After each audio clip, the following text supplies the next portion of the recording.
My name is Marge Sully, and I live in Cooktown, which is a very small historical town in far north Queensland.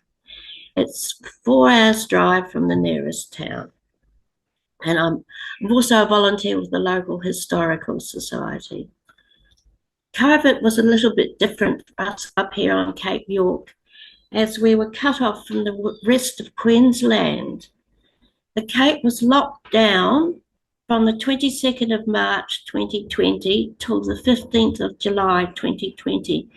This was by the Commonwealth Government with manned road closures near the Palmer River on the Mulligan Highway and at Cowan on the Peninsula Developmental Road.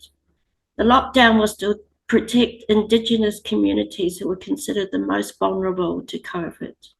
Essential services such as fuel, mail, food and alcohol were allowed to enter. But there were great changes to our social and sporting life. Everything we used to do was gone, really. The swimming pool, the bowls club, the library, the historical society were all closed. All the pubs and clubs in the main street were closed. It was like a permanent Sunday. Then we started doing different things like gardening. Our garden, as it was and still is very informal. We started growing vegetables because of the lack of supply through the local supermarket, and the markets were closed, so you couldn't go to the market. The social distancing and travel restrictions made accessing resources such as seeds and seedlings very difficult. So a sister of mine who lives in Harvey Bay posted me seeds for tropic tomatoes and cherry tomatoes, so that was wonderful. The pumpkins and pawpaws were all self-propagated.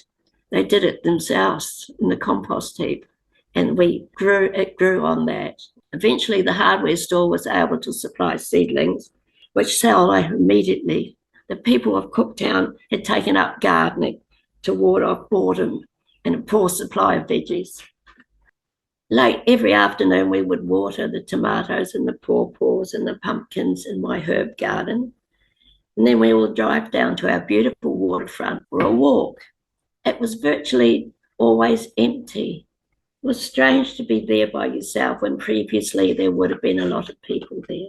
Or we would drive to a local beach, and once again, there weren't any people.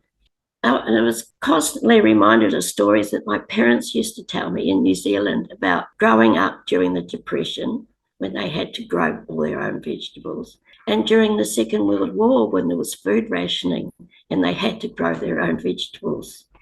And here we were complaining because we couldn't get an avocado. It was rather silly, really.